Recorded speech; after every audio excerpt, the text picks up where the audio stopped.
138 o'clock.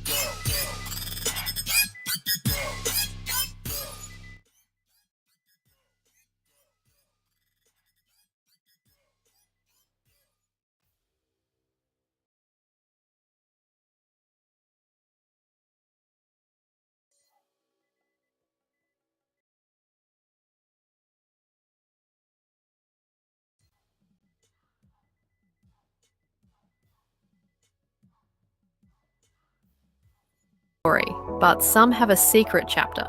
That is the focus of the Sportcat shows. The program starts with the familiar, the lives and passions of interesting people.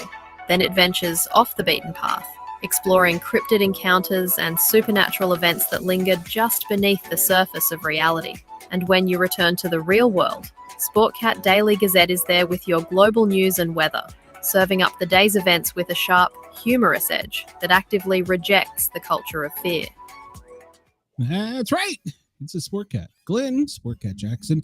Hello to everybody on Dare Talk Radio in Australia. I guess I should say good morning to you in Perth and good afternoon to you in Sydney and Adelaide. Welcome to the Sportcat Show, where we have multiple guests that have all kinds of fascinating backgrounds and some scary, spooky things. I'm joined tonight by my wonderful and beautiful co-host, Miss Brenda. Hello. You got me twice for one day. I'm good. I'm tired. You're like a You're hemorrhoid. wearing me out. I feel glad it doesn't happen. You're like a hemorrhoid. I know, right? Harley is out sick tonight. It sounds like she has the flu. So everybody send her positive vibes and thoughts, and send me positive vibes and thoughts for having to deal with Brenda. So we have a wonderful show lined up tonight. And as always, two great guests. The first guest, Mark Leslie, he hails from Canada, and he has all kinds of spooky stories to tell. In fact, he is we'll say he's an expert, but he's pretty close, and he's got several books under his belt as far as that. And he's working on, or has published one on Ontario Ghosts. Is that correct, Mark? Did I tell it right? So, well, I've got ghosts from Hamilton, Ontario. I've got ghosts from Ottawa, Ontario, Sudbury, Ontario. So it's the Bermuda Triangle kind of of that southern Ontario. Gotcha. Sorry. So all good. Well, so tell us a little bit about yourself, and then let's talk about some spooky stuff. Yeah, so I have always loved storytelling. I've always had a pretty wild imagination, and such a powerful imagination that as a child, I was afraid of the monster under the bed, and you couldn't tell me that there wasn't a monster under the bed. So I've always been afraid of the dark. I've always been leery about what's lurking in the shadows, and that's always driven the kind of stories I've written. I started writing at the age of 15, started submitting my work out there. I've been doing it for more than 40 years now. And a lot of the stories that I wrote when I was younger were, Twilight Zone kind of stories, the Outer Limits, the weird fiction kind of stuff, weird tales, a lot of horror. And the very first book I published was a collection of fictional horror stories, most of which I'd had published in small press magazines. But it wasn't until about 13 years ago that I did my very first nonfiction book of paranormal ghost stories. Now, I've since written 6, and I'm working on number 7 that's coming out next year. Ghosts of the Great Lakes. I'm still sticking to that Ontario region, although it does surround a bunch of states, other states as well. But Haunted Hamilton was the very first book I wrote in 13 years ago. And it was fascinating for me because for the very first time in my life, my favorite class in high school was English class because I love the creative writing and I love the reading and all of the aspects related to that. I made it through math. I wasn't the smartest person, but I struggled through and I made it through math. But I just flunked history. I could not find history fascinating because it seemed to be a bunch of memorizing dates and these proclamations and all these different things were signed and these people and names. And it just seemed to be like a memorization game, which I was never good at. But when one of my first visits to the nation's capital here in Canada, Ottawa, I went on a historic ghost walk. And that opened up my eyes to the fact that you can't tell a good ghost story without digging into history. And so when I moved to Hamilton, Ontario, one of the first things I did to get to know the city was I went on the ghost walks, and that's how I fell in love with the city. And of course, that's when I had the idea to pitch this book to a publisher, and sort of have never looked back. And now writing and researching true ghost stories is just part of what I do. I do horror stories and urban fantasy and thrillers and true paranormal ghost stories, which I think is just so much fun to write. Wow. So a ghost walk or tour is what gets you started. That's cool. Yeah. There's something fascinating about that with, I remember the first one was down on Spark Street in Ottawa with the old, right across from the old Parliament buildings. And the woman who did the tour was dressed in this Victorian dark robe with a top hat and an old fashioned lantern. And just, and again, I did theater when I was in university, so I love acting and I love that. And she played the role perfectly and told the stories and brought us right in to the moments. And that's when I went, whoa, this can be really cool. I can get scared and learn a little bit about history. Found something that interests you in history. There you go. Yeah, ghosts. Did you have any interactions on that tour? With ghosts? Yeah, the first one you went on. Yeah. No. It was just the storytelling, and it was just fascinating. I mean, history came alive through her storytelling, and that's when I went, because it was a really powerful. So you get this historical fact, you've got these legends and stories, and that have been shared and relayed, and then you've got someone who's relaying it like an actor doing a monologue, but also answering our questions and stuff like that. It was just so amazing. Now, when I go on a ghost walk, I have to. I'm still the world's biggest chicken. So when I go on a ghost walk, I like going in a big group, not a small group, and I like to be in the middle. So if anything's going to pick us off, they pick off the people around the edges, right? So, I mean, seriously, when I went with my wife a few years ago, I was hiding behind her half the time, so she's going to protect me. Oh, that's funny. Yeah. I love you before you push her into it, huh? Yeah. It's like, no, you save. Actually, you know what? We were camping one time. I have to tell you the story since you get a kick out of it. We're camping near a brewery outside of Ottawa, and it was a great place. You could set up a tent for $10 on the big field beside this brewery, which is out in a rural area right by a river. And that way you can, enjoy some drinks and stuff and then just tent. And in the middle of the night, I guess because people were arriving and stuff like that, and there were car lights and shadows and stuff like that, I remember waking up being really scared. And I was too scared to go check to see because I thought there was someone outside the tent or something. Bigfoot, maybe, who knows? And of course, Liz was the one who was the brave one who went out and checked that everything was okay while I was shivering in the tent. I had an experience similar to that. We were deeper in the woods and dead asleep, horrible thunder, electrical storm here in the south. I don't know how we didn't die. And she nudges me awake because I was miraculously sleeping like a log. And she says, "There's something by the tent." I was like, "Oh?" She's like, "Yeah, it rubbed the tent." I says, "Is it tall? Is it furry? Did it make a noise? Did it bite you?" And she's like, "Shut up." And I was, okay. I went back to sleep. So, it's really funny about camping and stuff like that. I'm not afraid of bears or anything like that. I'm actually afraid of Bigfoot or some other monster, because we were camping last summer. I was doing a paranormal event at a gemstone place on the highway in the middle of cottage country in Ontario, and we decided it was cheaper to camp instead of staying at a hotel because it was a multi-day event. And one night we had accidentally left some stuff, like the garbage was on the tree rather than locked in the car. And at a certain point in time, you could hear the sniffing on the other side of the tent. And our dog, our golden, is just snoring away, having a good time. And I'm laying there, I was like, oh my God, there's a bear on the other side of the tent. And so in that case, all I did was I just flicked the tent really, really hard and scared it away, fortunately. And then I got up and went out and checked, the garbage and stuff. And it had gotten in. Obviously, you see the scratches on the trees. It had pulled down the garbage and ripped it apart and stuff. And then it was coming around the tent to see what else. But obviously, it was just a standard brown bear. So it ran off. I wasn't afraid of that. I should have been. Yeah. I'd be afraid if there was a Yogi monster. was hungry. Yeah. I got a friend that he works for a 3-letter agency, and so does his wife.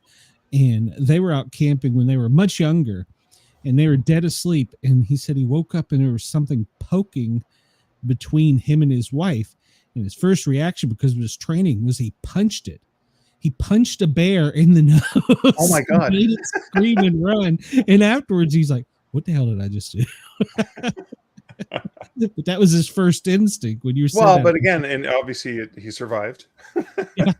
I mean, most bears are relatively timid, right? Unless they're protecting their young or maybe grizzlies. Yeah. We don't have grizzly here in the South, so just black Okay. bears. Yeah. Comments. Chris says, as a fellow chicken, I appreciate Mark sharing his group immersion strategy. It works. I've survived every single one so far. There you go. Well, we went on. I was talked into going into one, and I always thought these things were hokey, because I've heard some stories. There's some good ones, like you said, but a lot of them are just hokey. I can't think of a better word. It's just kind of it's fake and it goes on too long. Yeah. And she wanted me to go to this one in Knoxville, and I was like, oh, whatever. And so I went with her, and they were actually trying to get interactions, and me and her were the only ones having interactions with stuff the whole time. And of course, I'm like you. I'm like, I tell him to stay away. Christina was all into it, but not me. And the guy come over, and he goes, I've done this often, and we do have a lot of paranormal experience. He says, have you ever done this before? And I said, yeah, well, I kind of got a show about it. Once or twice. So, well, but that is good, and that's an inspiration. So in your book, do you write the history with the ghost stories, or I mean, and that's what I learned when I was doing Haunted Hamilton, right? So I talking about Dundurn Castle, or talking about the Auchmar mansion, or their Hermitage ruins, and like some of these old historic buildings or ruins of buildings. And you get into the architecture and where it came from and what style it is, and why did they build such a stately mansion as you're coming around Lake Ontario from the Toronto area into Hamilton. And it was to show off. It's like, look at this stately place on the hill, just on the hill overlooking the water. And you can't help but be fascinated by that history. And I remember for one of the stories, so Hamilton, Ontario, you might equate it to Pittsburgh, Pennsylvania, which is steel town, right? This is where there's 2 major steel manufacturing processing plants. So I grew up in Sudbury, Ontario, which is in the mid-north, and a lot of the nickel capital of the world. And so, a lot of the resources are sent down to be processed in steel town. So I've always thought of Hamilton as a steel town.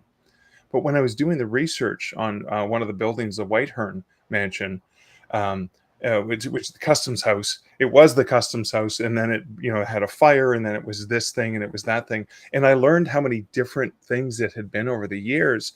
And I learned that steel town, Hamilton, was at one point textile town. The textile mills that they had in the city before it became a steel town. So it's like you learn something about a city that has like a reputation as being something, and you're like, no, it was a different kind of town in this era.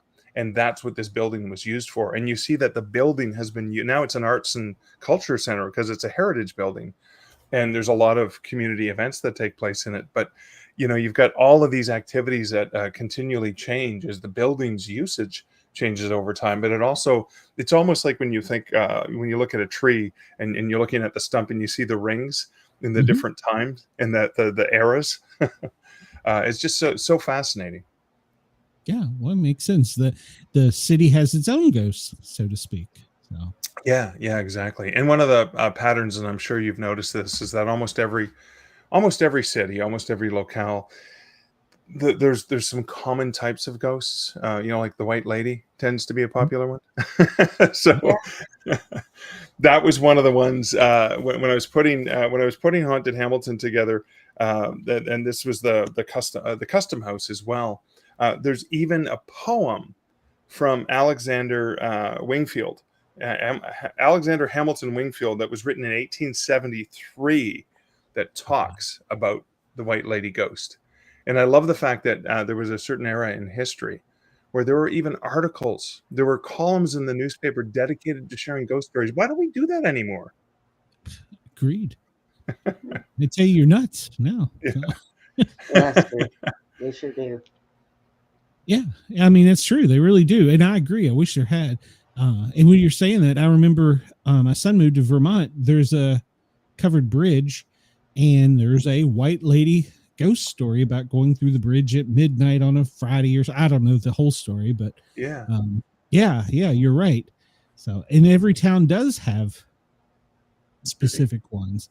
Some are more famous than others. You can get Gettysburg, and you get the Headless Horseman. It's that time of year. So, Yeah.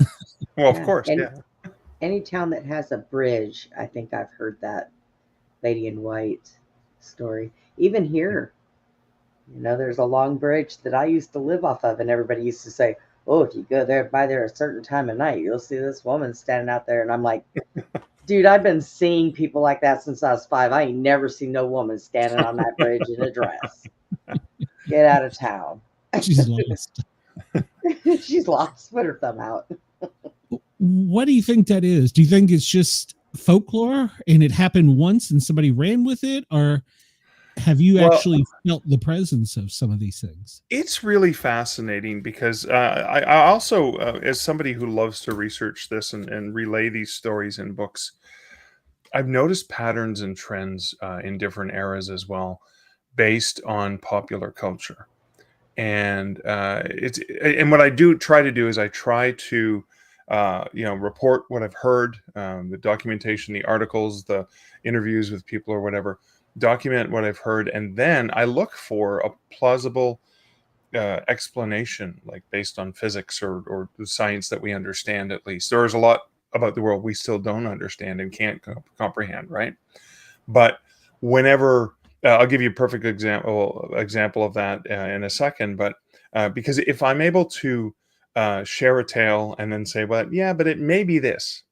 When I say, well, we don't know what this is, it's taken with a little bit more credit, because I'm not just completely opening, being schlocky and just taking some little story and then blowing it up into something. I'm trying to actually deal with journalistic integrity. So when I did a book called Tomes of Terror, Haunted Bookstores and Libraries, because I love bookstores and libraries. I just love going into those places. As Cicero said, a room without books is like a body without a soul. Some of the stories that would come up is people would say, well, this bookstore is haunted because the books will fall off the shelves on their own. Now, maybe not in Atlanta so much, but here it gets really humid in the summertime. It probably does in Atlanta as well. And I've worked in bookstores since the early 90s. Paper absorbs water. And so in the summertime, when when the paperbacks are on the shelves and they start to absorb water, the paper expands, the books actually get fatter, and then they'll flip off the shelves. It's just basic physics. So I can't well, that's just a book falling off the shelf. It's gravity and water retention, etc. But one of the stories where a staff member went through the kids section into the back room to retrieve a book for a customer that was at the front of the store, and there was nobody else in the store at the time. It was a quiet time in the store. They walk through the kids section, there's no one there, and it's empty. Grab the book from the back room and come back. So they're not even in the back room for more than 30 seconds, and they come back out, and there's a giant pile of the Goosebumps books stacked up about 3 feet high, straight in the middle of the kids section, in the middle of the floor. And you're kind of like, well, that can't be explained. Like, who could do that fast? And nobody there to witness it, of course. So that's a little bit harder to explain than a book just dropping off a shelf in the summertime. That's true. I hadn't thought about that with the books, but that makes 100% sense. So yeah. Okay. So I had a bartender. Apparently bars are also haunted area in the Midwest. He worked as a barback and a comedian, so he was there at night cleaning up. He said, I hated going in the basement. The doors would close, things would get moved. You're gonna have to tell me where that is, because I am working on a book of haunted book. It's Spirits Untapped is going to be the name of it, and it's haunted haunted bars and breweries, and etc. I'll put you in touch with him. He's a Robin Williams impersonator. He was actually, Wow. I'm not bragging, but he was just in Twister. So, Oh wow. Awesome. yeah, every now and then we get lucky. So the castle is the one that you just wrote, or which one was the one you just wrote? You got me confused with the books. No. So this is Dundurn Castle. So the Ghosts of Haunted Hamilton. So Dundurn Castle is one of the most famous buildings in Hamilton. Actually has, it's tied to the royal family in Great Britain as well. So that's Dundurn Castle, and Dundurn Castle is one of this gorgeous, stately buildings. And one of the reasons I went with that subtitle for Haunted Hamilton is the publisher I was pitching it to was Dundurn Press. And I know that the owner, the founder of Dundurn Press, was a huge fan of Dundurn Castle, so he named it after that. So when I pitched the book, I made sure to include Dundurn in the subtitle, just because I was, of course, playing upon his positive biases. So yeah, Dundurn Castle was this stately building, a beautiful building. It's got some really beautiful grounds, several built, like the main building, and then the barn, and some of the other structures as well. It has one of the most fascinating stories from Dundurn Castle was documented in the Hamilton Spectator, which is a newspaper, a daily newspaper in Hamilton, Ontario. And it was about this uninvited wedding guest. And there's a wedding. So Dundurn Castle is this gorgeous old historic building. They got, the sweeping staircases, and the grounds are gorgeous. So it's a really popular spot, either to host weddings, or after they go get married at a church somewhere, then they come over and they book the space for taking photos. And they're on the front of the building. The wedding party's there, and then there's this young, beautiful woman looking out the window from an unoccupied building that no one was in at the time. And none of the staff that worked there looked like her. And they found, when they compared some photos, that this was the young teenage girl of the original owner who had died young. And it looked a lot like her. And it was believed that she was there because she wanted to be a part of something, because she never got a chance to experience that, because she died before she had a chance to get married and to live the life she was looking for.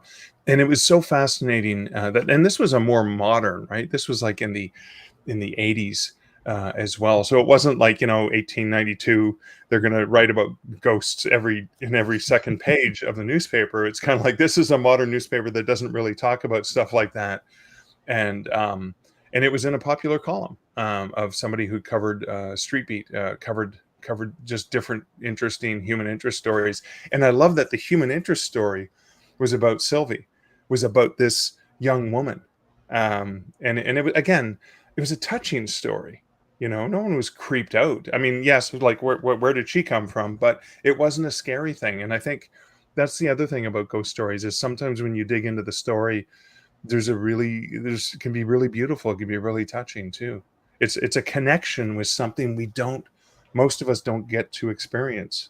Now, I know Brenda, for example, and you, Glenn, as well. Like you guys, I equate it to, there are some people like sommeliers who they taste wine and they can tell you it's got like oat of nuts and it's got all these different essences and stuff like that. And I just go, yeah, it's dry.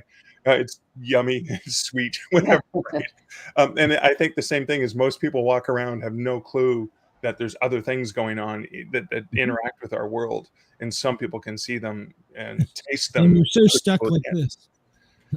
Yeah, exactly. Well, yeah, because everyone's got their head down in their phone, right? Yeah. So, no, you're right.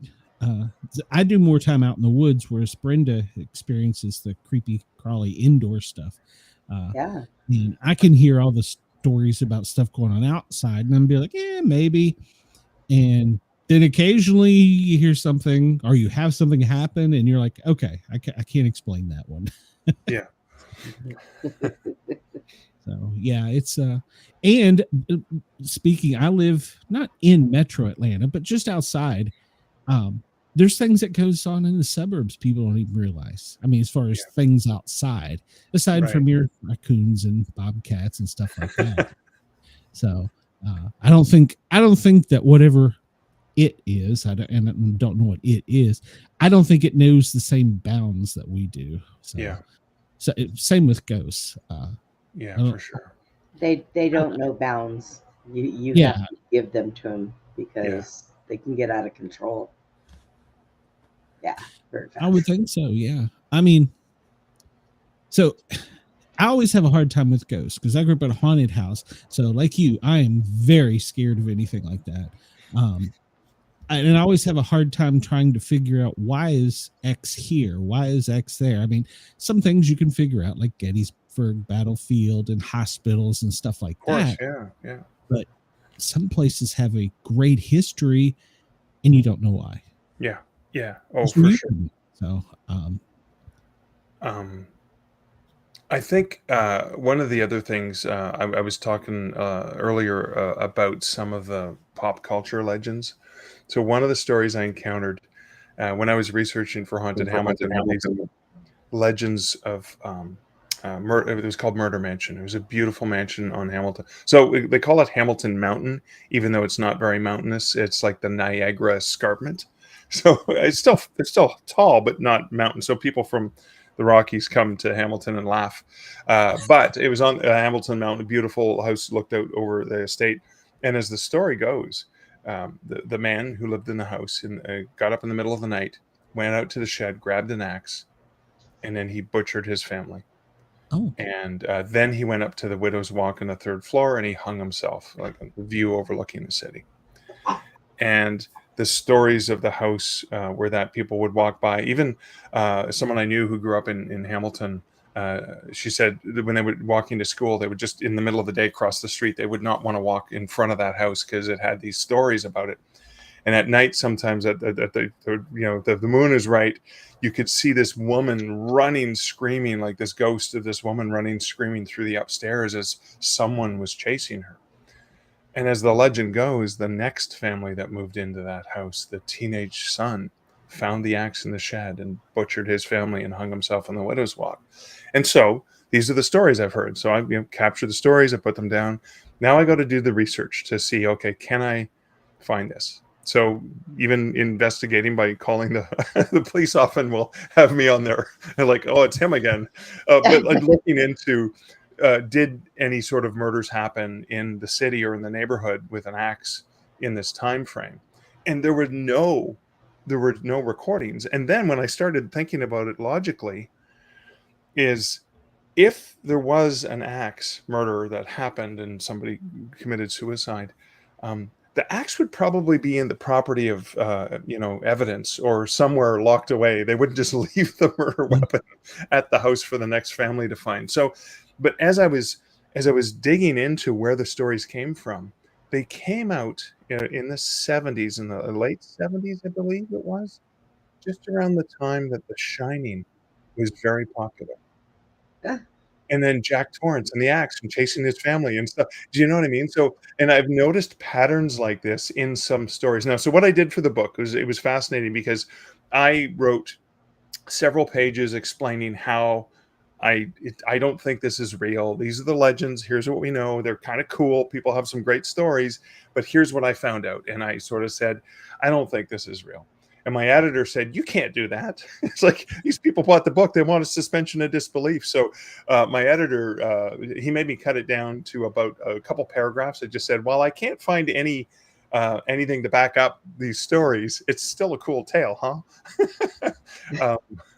But that was kind of interesting. But I noticed these patterns like in that, but even in Spooky Sudbury, I thought, okay, there were some UFO activity, a lot of UFO activity I remember from the 70s in Sudbury, Ontario, potentially because of the nickel deposits, so something's attracting. If aliens are coming, they may be attracted by certain elements in the ground and the rich resources.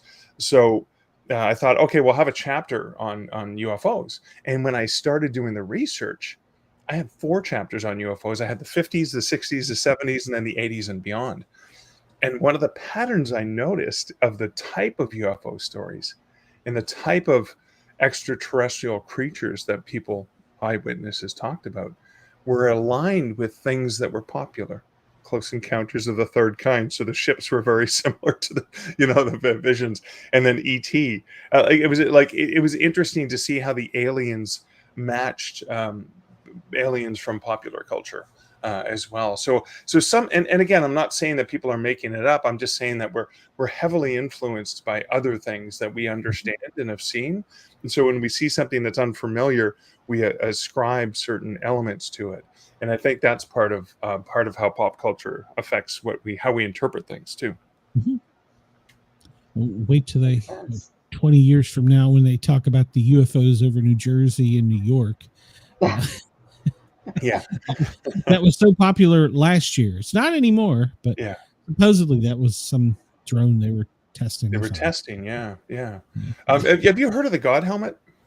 Yes. Oh, yes. Yeah. I have experience with that. Yes. Yeah. So Dr. Persinger, Stanley Persinger at Laurentian University in Sudbury. So I ended up writing a chapter about the God helmet because I was so fascinated by the studies and the research that he did.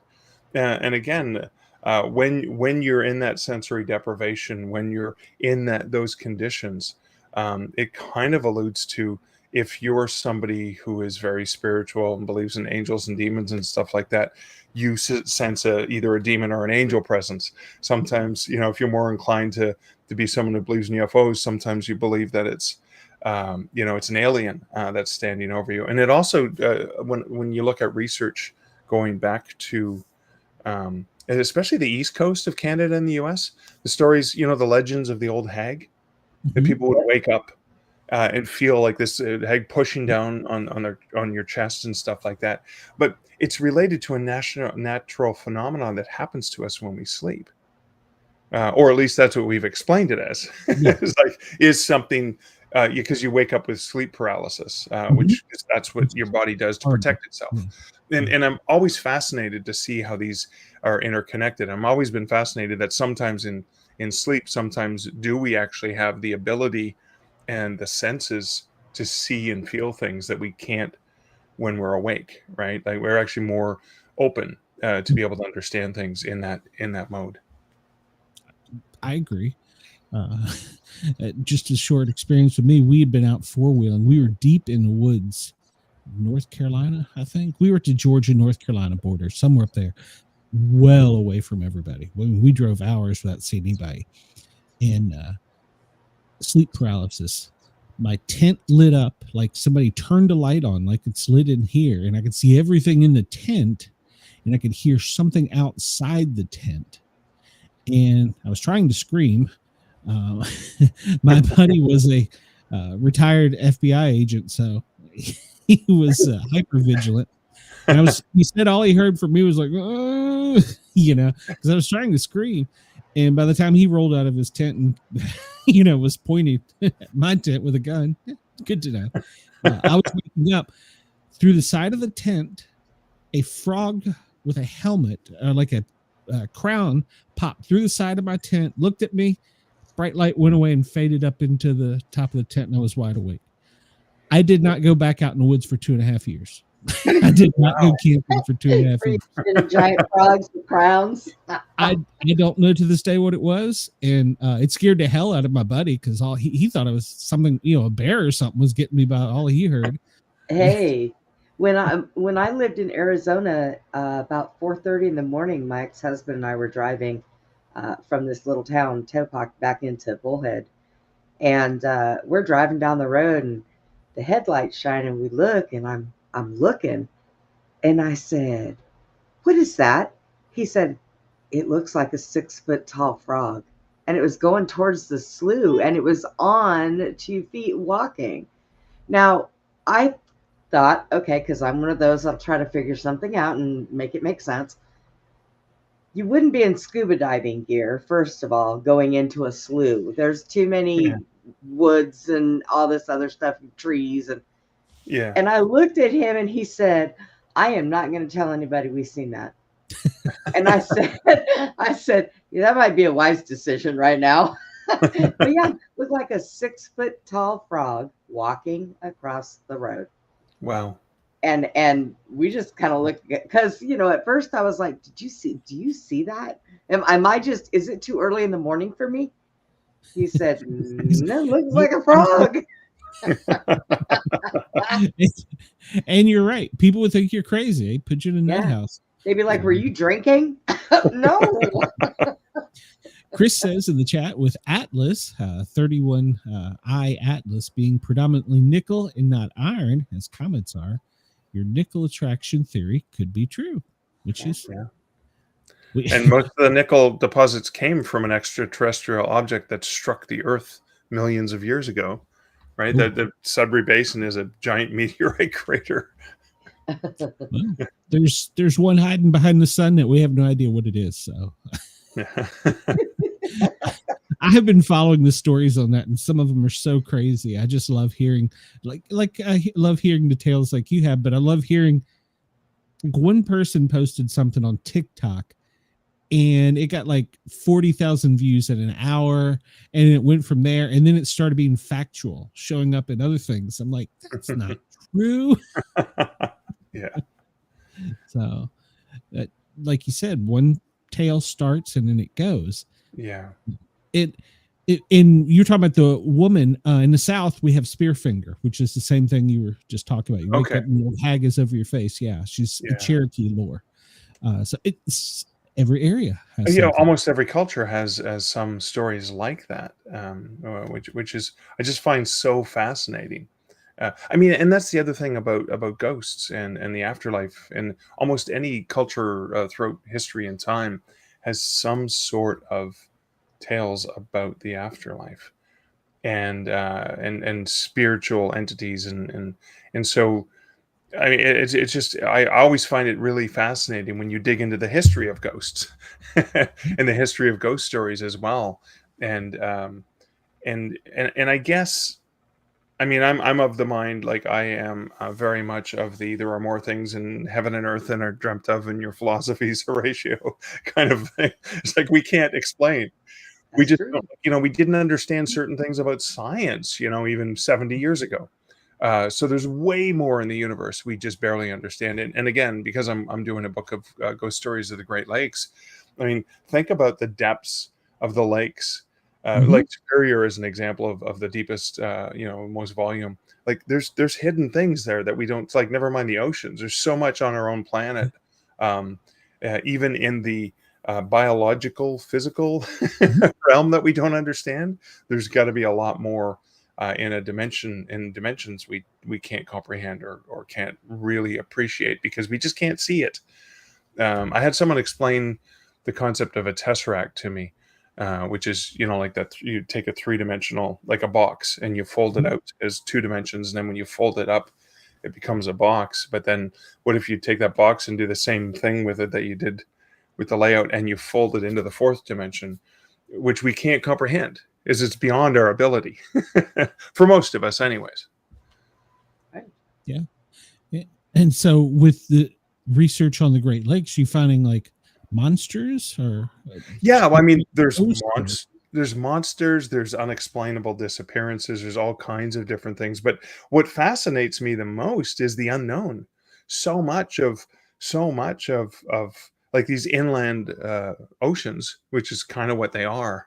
There's so much about them, that the mysteries of the depths, and that's something that's there, right? It's surrounded by land, right? You've got Michigan and Ohio and New York and Ontario, like all around these lakes. So it's, and in Canada, the most populous part of Canada is close to the Great Lakes as well, especially Ontario.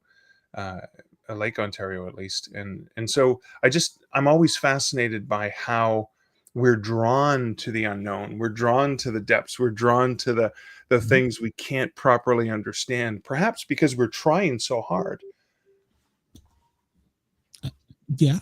And trying to put, like you said, a label on, or put it in a box. And Brenda messaged me and she said that her internet went out. So, oh no, they've been having storms in Texas. So she's It's been without water, and that's just what internet. I could do without water. Internet, I don't know. So, have you had any real experiences with these things?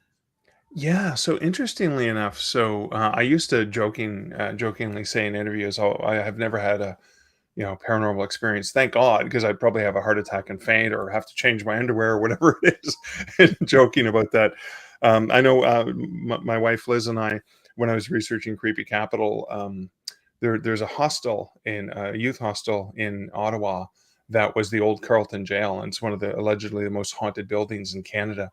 And you can stay. It's one of the cheapest places to stay in the city. You can stay in an old converted jail cell for really cheap. And Liz is like, "Let's do it." And I'm like, "No, you stop.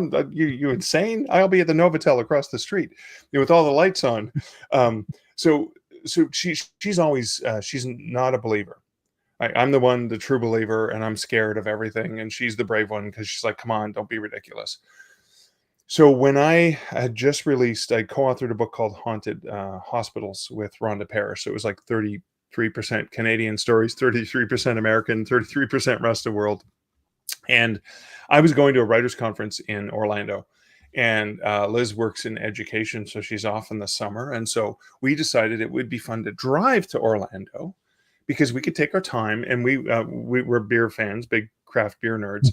And we thought, because I'm also working on this book of bars and breweries, we picked specific haunted locations along the way that we wanted to stop at, like bars and breweries, so we could try the beer and get some stories.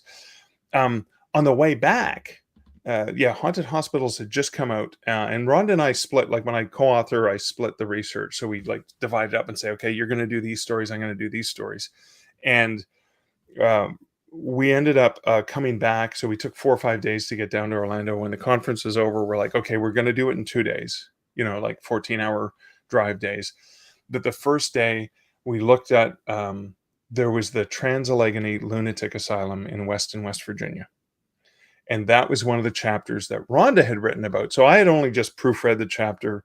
I didn't do, like, is it when you write about the chapter, you do all the research and you have all this information and then you distill it down into something. So I knew very little because I'd only just read what she had written. So I thought this would be so cool. We'll go, I'll get some pictures of me in front of the building, stuff like that. And they're doing tours, haunted tours. So we decide we're leaving Orlando in the morning. And we're driving all day because we want to make it to Weston, West Virginia from, the down almost the tip of Florida there. Yeah. And it's about 1 a.m. We're going through the hills in Virginia in the fog, and we're tired. And we pull up to the first hotel, and Liz is driving. So I run in, and the parking lot's full. And I run in and say, "Do you have any rooms?" They're like, "No, sorry, we're completely booked up. But there's a condo lodge just a couple miles down the highway. You'll see if you can get in there." So we get back in the car and we go, and we get to the Econo Lodge, and the parking lot is full. And like, we're just tired. We want to get up. We want to go on this ghost tour in the morning. And I walk in and say, "Do you have any rooms?" And they say, yeah, we have one room. And then there's this long pause, and I'm going, "Oh no." And he said, "But there's only 2 double beds. That's all we have. Like no queen or king or anything like that." And I said, "I don't care. We just want to sleep. We just want to sleep. This is like, we just need a bed, basically." And so, we go grab the stuff from the car. We check in. We get into the room, and Liz says she's exhausted because she's been driving most of the day. She says, "I'll take the bed by the wall, by the bathroom." And she just puts a hoodie on, covers her head, and she rolls over, and she's out like a light. Whereas it takes me forever to fall asleep because I'm always scared of things in the dark. So I take the other bed, and I managed to finally fall asleep. And I'm excited because we're going to be going on this ghost tour, and I get to see some things that Rhonda had written about. And in the middle of the night, I wake up and I hear this shuffling of feet, and I look up and I see Liz moving around the side of her bed towards the bathroom. And I'm laying there, and I watch her and wait for the light to turn on, like the bathroom light. It's like, what the heck? And then I was like, "Well, how come she's not turning on the light, like in the bathroom?" And then all of a sudden I hear this like snore breathing from the bed beside me. And I look over, and Liz is laying in bed. Oh. And so I sat up, and I'm like, "Oh my God, there's a woman in the room, and she's in the bathroom." And I'm big chicken. Now, I've made the mistake of waking Liz up to check for monsters. I don't do this because she was the one who was driving most of the day. She's tired. She's not going to put up with this. I'm like, I'm just hallucinating. So I turn my my flashlight on my phone, and I go and I check, and there's nobody in the bathroom, and I check, and the latch is still on the door, and I was like, listen, okay, I figured it out. This is what happened. I'm laying there. Liz gets up to go to the washroom. I fall asleep. 5 minutes pass. She goes back to bed, and I wake up 5 minutes later in the exact same position, and I think a second has passed. Right? That happens. That's natural. Okay. That's all it was. That's all it was. I finally convinced myself we're fine. No one's in the room. Go back to sleep. Then I hear this sort of, this clinking on the table at the foot of my bed. And that's where my laptop is. That's where our passports are. My laptop bag and the passports are there at the end of the bed. And again, I sit up. I'm like, someone's going through our stuff. And again, I check the light again, and I check the door. And then I'm like, oh my God, maybe it's the door between the rooms. And I check that, and it's still locked. I was like, okay. Here's what it was. Someone upstairs dropped something, and it sounded like it was in our room. That happens in hotels all the time, right? Absolutely. So fine. I think I maybe got an hour of sleep before it was time to get up, because I'm still nervous, even though I've told myself it's nothing. And we're getting ready in the morning, and we're getting dressed and stuff like that. And I wasn't going to say anything, because, I didn't wake her up. So I was proud of myself, but I said, well, did you get up at night or whatever?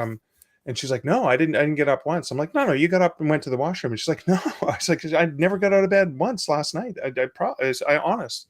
And I was like, are you sure? And so I explained the story, that I see this woman moving around the side of her bed. And then I heard someone going through our stuff, and I explained that. And her face goes completely white. And I go, what? She goes, well, I thought it was a dream, but in the middle of the night when she's laying there, she felt someone standing over her. And then she felt a hand press onto her shoulder, and she knew it wasn't my hand. She said it felt like a woman's touch on her shoulder, and she thought there was a woman in the room. And so she's very feisty. So she gets ready to, steel herself up and swing around and take a jab at her, kind of like your buddy with the bear. And, first instinct is just to punch, and there's nobody there. And so that kind of freaked her out. And she's like, oh my God, there was a woman standing over my bed and touched my shoulder. And I saw a woman walk around the side of her bed, and I heard someone. So the cool thing is after like sharing these stories, I'm like, oh my God, do you think there was a woman wandering around the room last night? Like, she's trapped here. And the interesting thing is chicken as I am, I wasn't as scared as we felt sorry for her. Like, was she lonely? Like, she's curious about us, and we actually said goodbye to her and wished her well, and hoped that she got to where she needed to go. And like, it was just a really, a beautiful moment. It was kind of chilling and creepy, but it was also a beautiful moment, because it didn't feel like she meant any harm. She was just there. Yeah. That's cool. Did you add any of that to your book? No, I didn't, because I haven't done a book on hotels yet. And I did. So the interesting thing is I went and talked to the staff and asked, like, hey, any weird things happen in the room? And then even called the manager later on once we got home, because I like to do my due diligence. And so sometimes you're like, oh yeah, you met Lily or whatever, right? Because sometimes you hear those stories, and nobody had any. And so I've constantly been searching to see if anyone's encountered anything weird in that hotel, and I haven't yet. So that's the thing that I will, when I write a book about haunted hotels, I'll definitely include, probably in the introduction, my own personal experience, as well. So, yeah, I stayed in a similar story. I was coming home from, my son moved to Vermont, and I dropped my friend off in Northern Virginia, and then I drove down. I was going to see mom in Tennessee, and I stopped at this. I was an old colonial inn, like you. Got there late. I was tired, and I thought I heard stuff, but it's literally an old building. I mean, it's an old, I don't remember what the building was, but as I'm coming out the next morning and checking out, this girl looks at me and she goes, are you the guy that does the paranormal shows? I said, yeah, why? She goes, we didn't see anything last night, did you? And I said, well, kind of funny story. I heard some things, but I was just tired and I just ruled it out. And she goes, We aren't going to put that on any of your shows, are you? What? She goes, well, we don't want to have people not coming here. So she goes, don't say anything about it. And I'm like, first off, how the hell do you know me? But and it found out she's a follower. She's a friend on Facebook now, or the page. It's like, oh, small world. Wouldn't you get people wanting to come? Well, depending, you do. Yeah. So, and then I was a flight medic, and we stayed in a place up somewhere up in Maine, or I think it was Maine. And we came in late. There was no rooms, and our dispatch put us up in this old colonial building. Got there, and the beds were like 2 foot too short. The bathroom was like this wide. I mean, it was tiny. Didn't sleep a wink. My keys were pulled off of the the dresser beside me. The door slammed to the bathroom. I'm like, yep, I'm not sleeping here. Yeah. Too active. Yep. And then coming out, the guy goes, did any of you have experiences? Because he pointed at me, because you stayed in the most active room. I'm like, hey, you could have told me that. Yeah, thanks, buddy.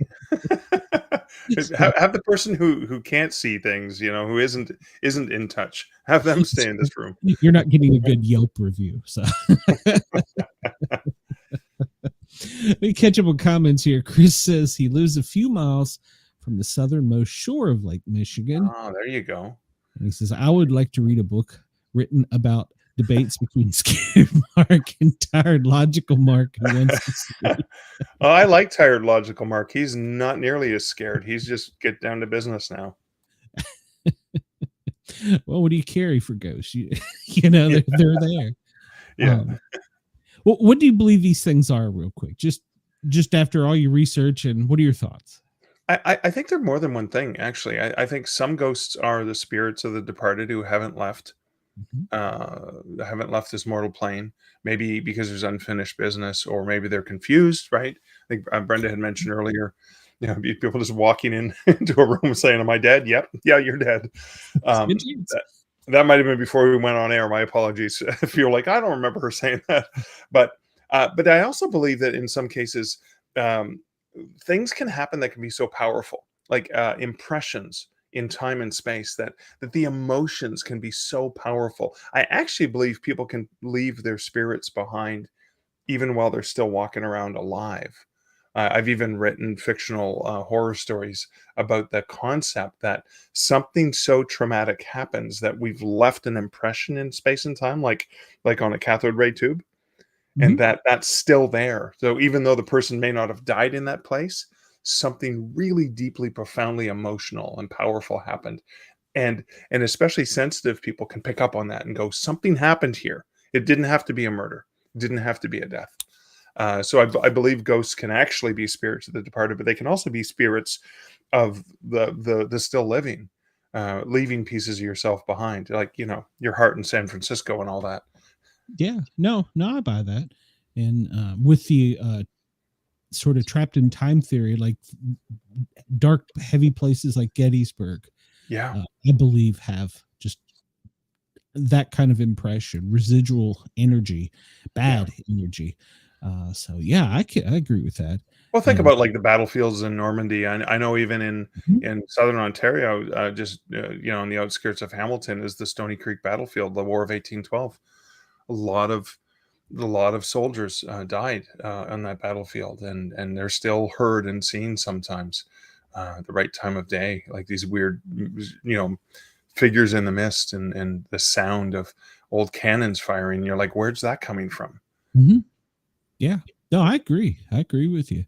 And I also agree there's different things or types. And I also think there's some that don't maybe mean us well, but somebody did point out, one of my guests, she goes, well, think about this. If you were an ass in this life, are you going to be an ass in that life? Okay. It's consistent, at least, right? Point taken. So I agree. So before we let you get out of here, also, we want to make sure people know, especially our Australia audience, where they can find your stuff. And if they want to get in touch with you, maybe tell you a story. Sure. markleslie.ca. On my website, I actually have forms for people who want to share paranormal experiences with me. And there's a way for me to contact you by email or or phone or whatever. And my books are available on anywhere you can buy books. They're available on retailers like Amazon. But for folks in Australia, check BorrowBox, the library system. The library is powered by BorrowBox. All of my books are available in at least ebook, print, or through print through libraries as well. You can just ask for my stuff. I'm pretty sure they're not going to be carrying my stuff, but you can always ask for it as well. And all the major retailers as well. Okay, very good. Well, man, I've enjoyed this, and I look down, the time has flown. Your next book, when's it coming out? So I am currently writing Ghost Stories of the Great Lakes. It's due with the publisher in December this year, and it's coming out in the fall of 2026. And that I'm just having a lot of fun researching that one. Okay. Well, when you get it done, or maybe before you release it, can we get you back? Definitely. I'd love to. It was great chatting with you. Pre-copy of it so I can read it before the show. So. For sure. I'll make sure my publisher sends you one. Yeah, that would be cool. I like to try and get the stuff before on something. Oh, yeah. For sure. Yeah, that way you can dig into it. Yeah. Well, it feels like it gives a heart to it. I mean, and if you get drawn into something, you're just kind of leaning in, wanting more and more and more. Yeah. So, and that's what I like. So, okay, cool. Well, I'm looking forward to that. Mark, thank you so much. Thank you for taking time out of your evening with us. We appreciate it. Thank you, Glenn. It's my favorite month. Halloween is my favorite month of the year. Good. My grandson, I swear I have more things around this house now than I ever had in my entire life for Halloween. Chris says, yes, a Great Lakes guy. I would love a return visit. Oh, cool. Curious. I'll try and do some Lake Michigan stories specifically for you. There you go. Stories. I don't know. Were there pirates on those lakes? There were some pirate activities. There are some like a lot of disappeared ships, and there's so many legends about lost sailors and lost loves and monsters. Some monsters that have been spotted in certain locales. So it's gonna have a fun mishmash. There's probably going to be some UFO tales in there too. Ooh, love that. We'll warn you. Anytime we have a UFO show, stuff goes crazy on the computer. That's what didn't happen to Brenda's internet. Okay. I talked about UFOs too much. Well, no. Every time I have a UFO show, something goes terribly wrong. I don't know why. And I even planned for it. So, well, thank you, Mark. I appreciate it. It was a good time. Thank you so much, Glenn. It was a blast. It was. And I look forward to, and I'll tell Brenda that you told her that you didn't like her anymore. So. Get out of my show. Well, I hope you enjoy the next hour. Thanks so much, Glenn. Yes, sir. Thank you very much. I appreciate your time. Bye-bye. Bye-bye. I'm sorry. I didn't mean to push that quick, Mark. Well, man, time does fly. That was our first hour of the Sportcat show. The former Paranormal guys. For those of you in Australia that are tuned in, we're still doing your morning show. Or your afternoon show. It's 10 o'clock in Perth and it's 1 o'clock in Sydney. And for our friends at WRFN, we appreciate you for tuning us in. And well, if I can find the button to push, stand by here for I don't know where the button is. I'll come up with something. Stand by here for hour 2. I don't know what button I'm pushing.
Well, hello there, and welcome to hour 2 of the Sportcat Show. We had hour 1, which you just heard, was a great guest, and we always have 2 guests. Sometimes I have co-hosts, other times I'm just by myself, and I'm lonely here. But I have the chat, and I'm lucky tonight because the second guest this hour, Miss Shaw, Jennifer, I think it is, has been here multiple times, or at least a couple times. And so I'm going to just bring her out because I feel like you're an old friend. How are you? I'm doing well. Yeah. When I saw you wanted to come back, I was like, hey, she likes me. Oh, and by the way, I don't know if you know my family, whatever. I was in Tennessee and then I got behind. I have your video desktop waiting to edit. I promise you. So I apologize. How the heck are you? I'm sorry, what? I didn't catch that. How the heck are you? Oh, I'm doing good. I think there's a cold going around though, because my kids are back in school and my oldest came home early today. So I'm fingers crossed I don't get sick. They bring home everything. So. Yeah, it seems like this time of year it's terrible. Everybody's inside because it's cold outside. And yeah. Harley was sick, so that's why it's just me. You just got me tonight to pick on. So that's okay. No, I'm good. Just kidding. No, we love having you here. So tell us again about your books, because not everybody. I don't know if when we were last on, if you were on in Australia or not, but we're now live on Dare Talk Radio in Australia. So we've got a pretty good following there. So make sure that we tell everybody new all about your stuff. Yeah. So I have a series. It's a magic fantasy, action adventure, some supernatural suspense, kind of sprinkled in for good measure because I get bored. And the arc of my series is that there's our world, our time, and a coexisting magical realm, but there's a veil that separates us. And we can't see across this veil because we don't have magic, but these creatures that do can and have, and they've been the source of inspiration for our fairy tales, mythologies, monster stories, what have you. And then my main character is a young man by the name of Callum Walker, and he's born with the ability to use magic, and he doesn't know why. He's trying to make the most of it. He's able to cross that veil he becomes embroiled in this magical realm. He's learning about this world. He's learning about all the beings therein. Adventures ensue, and we follow him through the series as he's trying to figure out who he is, where he belongs, because he's too magic for here, but too human for there, and master these abilities to survive. Wow. And how many books in are we? I have 4 books in the series. I'm working on my 5th. And we just follow him through his adventures, and it's starting, I can see it, introduce the character and their struggles, and things are getting more epic and darker as we go along through the series. In this one, he's captured, correct? And he's a prisoner. Yes. Yeah. Yeah. And yes. Good. The Bad King is. Yes. Yeah. So the 4th book is Forsaken Souls, and I have dual meaning for each one of my titles. So in this one, there's war brewing between the northern elves that Callum is familiar with and these southern elves who are called the Dundurn. And there's a history between the two. And there was a war back in the past, and the Dundurn lost, and they've been sitting quiet, biding their time for almost 2 centuries. And then the new queen, and they're feeling that time is right. Let's go and try to challenge them again. But they're not after power. They're not after territory. They're literally out for souls. Oh, okay. And you created this whole world. I don't want to offend you, but imagination, creativity, whatever the word is. How did you do that? Because a lot of people struggle just to figure out basic stuff, but the people who are so creative can draw you in like this. Sometimes I get my ideas just watching the world. Sometimes I'll be reading a book or I'll watch a TV and I'll be like, hey, I got an idea for something else that's completely unrelated because something sparks that inspiration. Very seldom do I ever get inspiration from dreams. A lot of where my ideas come from is when I'm trying to sleep and my brain won't shut off. So I will sit up and write in my little notebook on the side of my bed, okay, I thought about this. And a lot of times it comes in the form of a what if question, like, This series started with, what if fairy tales were more than stories and monsters were flesh and blood? And I kind of ran with it. Um, but for me, it doesn't seem hard. And in fact, when I'm writing, I just see it as a movie in my head. And I feel like a lot of times I'm writing down what I see. And when I get into, I call it the writer zone, I'll have my characters in a place and I'll be like, I don't know what's going to happen. I got them in this place. I don't know what to do. Oh, I didn't know that was going to happen. And it's like an spark of inspiration, and I'll just be in the zone, and it'll either take me somewhere great and I'll be like, wow, that came out of my head. Or it'll take me somewhere else and I'll be like, what is wrong with me? And questioning my sanity. Yeah. No, it's great because the creativity to get you there. Do you have chapters you just no, I can't do that one and cut and put aside? It's not so much chapters that I can't do, it's just that I'm not in the mood for those ones. I find that I have to be in a certain mood to write. So I have to be like, really excited and like, oh, alert and maybe a little anxious to write those like epic fight scenes. When I have scenes where my characters are a little more mellow, maybe they're talking and stuff, I can't be like on edge about something. I have to be kind of in that same mindset. Interesting. So with that in mind, do you write like, I'm just going to use the word chapter, like chapter 1, and then you'd be like, I'm not feeling this, and you move to something else and write about it, and then later come back? I'm really linear, and I don't know if it's because of my autism, but I can't step ahead. I have to finish it. So I Okay. have to, sometimes I get stuck in a point, and if when people talk about writer's block, I guess that's sort of writer's block. And I have to get myself into that mood to write that story, that chapter in that story, and I cannot move past it until it's done. How do you get yourself out of those spots? Oh, so when I'm stuck for thoughts and feelings and inspiration and stuff, a lot of times what I'll do is I'll just put my headphones on and I'll tell and I'll tell my husband, the kids are yours. You're taking care of them. Then I will go out the door and I will listen to my music, and I will be walking, and I'll come home 2 hours later because I'm watching a video in my head. I'm playing it out in my head, right? And sometimes that music, certain types of music will put you in a certain mood. I'll come back to house 2 hours later, and my husband would be like, wow, you were out for a long time. Where'd you go? I said, I have no idea, but you should have seen the adventures I had in my head. So, that kind of helps me sometimes to get Okay. through. Other times it's just waiting until I'm in that mood. Gotcha. Now, do you, like most people, have different types of music for if you're melancholy or if you want to work out? Do you have different genres, I guess, of music that you use? Yeah, I suppose. I know this sounds weird, but Johnny Cash has got a lot of they can be Mhm. either really adventurous, for those adventure scenes, or really depressing songs, Sure. depending on what you play. I'm not a big country music fan. I was when I was younger, but not anymore. So a lot of times it's either the classical music or something with a good beat. Okay. Well, the classical music, a lot of them are written about things are in periods of time where if you research the music, Mm.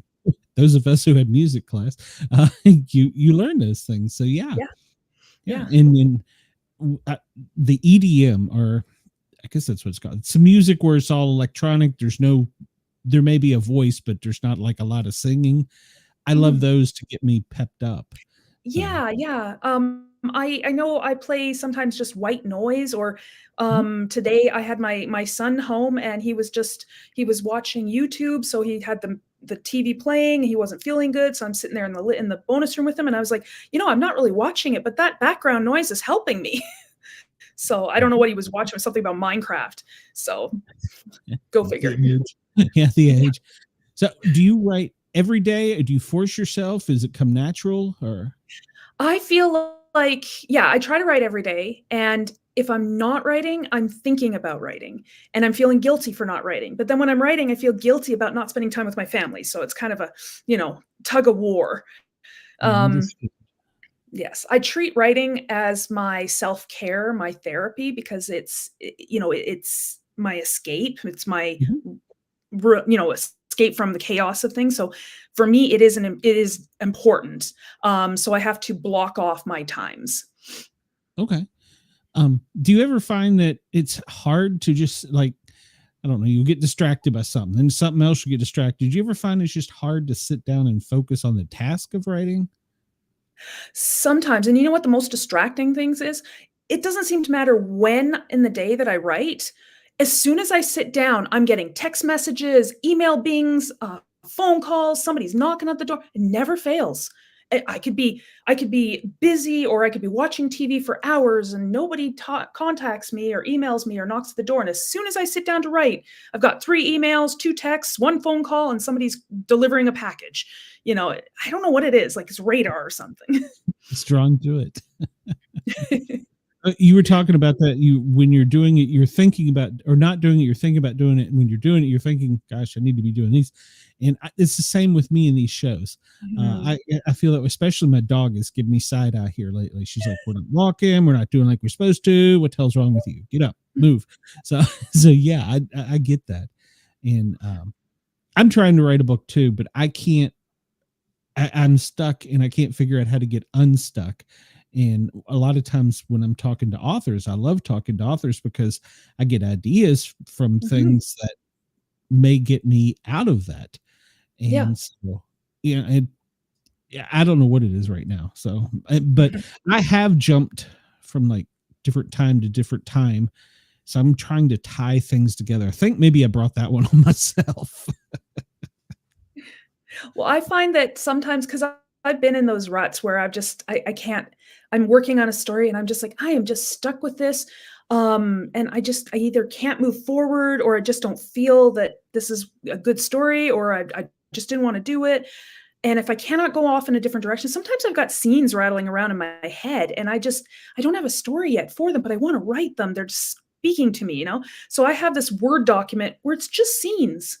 It's like the mountain climbing scene or the car chase scene or the flying dragon scene or whatever, just scenes of different things that come to my head. I don't have stories for them yet.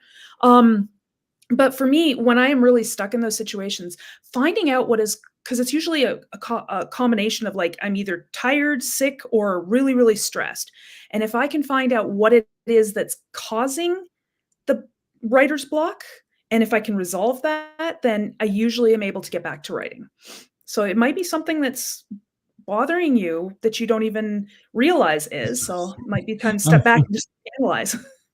Yeah. Well, I think I need a beach trip. I There you don't know go. if the last talk, but I spent 8 months in Tennessee taking care of a family member with hospice. So everything got behind. And I was, of course, obviously up in Tennessee and away from things here.